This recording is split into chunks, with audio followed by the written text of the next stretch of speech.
Ang mga putang inang negosyanteng to.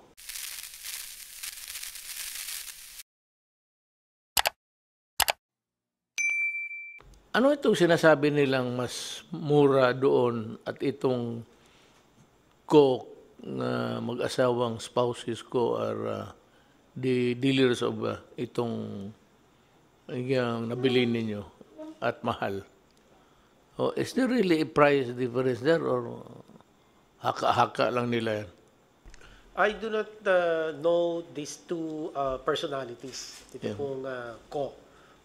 Somebody might know about this couple. Perhaps, I don't know if Yusek Lloyd. Ito yung nagpabili.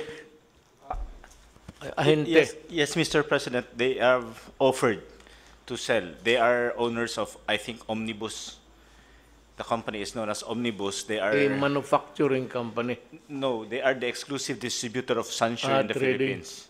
The first document that we have was a letter from them sent to the Secretary of DBM, Manuel Avisado, that was sent to PSDBM. Their offer of the mechanical automated extraction machine is at 4 million pesos.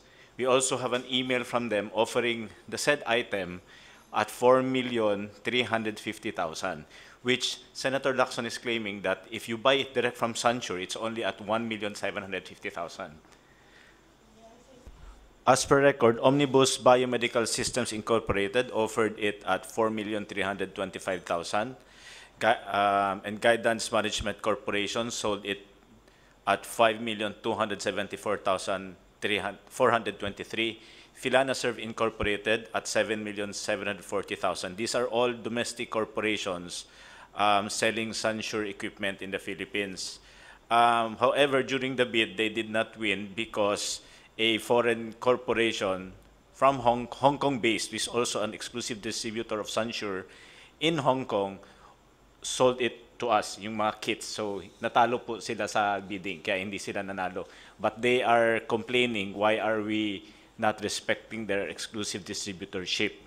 I think it was correct that it reached Sunsure Corporation because we were discussing with Ambassador Wang through the Chief of Protocol, Robert Borge, complaining about these issues. The officers from Sunsure actually went to the Philippines, but I made a statement, categorical express statement, that we are no longer willing to discuss with Sunsure if they go through Omnibus, because they were given a chance before when the government really needed it, and they gave us a very high price and threw the ball to us that you can only deal with us because we're the exclusive distributor in the Philippines.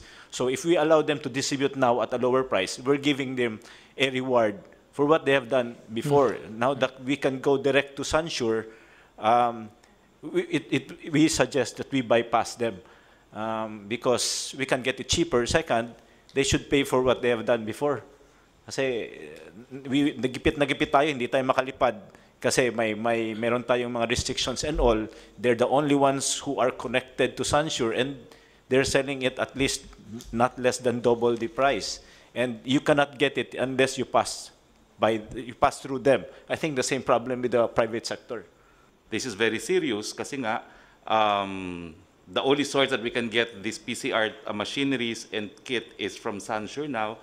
And there was really almost an attempt to blackmail us into buying something very expensive. No? And that's why I thought baka meron talagang basis para imbestigahan po itong kokopol ng NBI, no, for profiteering and hoarding under the special law on anti-profiteering and under the Bayanihan Act. Thank you po. O sige, we will act accordingly in the course of maybe we'll be able to give a statement to the public latest about 3 days. Nakatambak yung papel ko sa opisina so that everything will be presented to the public in black and white with the corresponding explanations. And NBI should study the matter very, very carefully. Kasi alam mo, itong mga putang inang negosyanteng to, whether it's really an issue of humanity and the greed.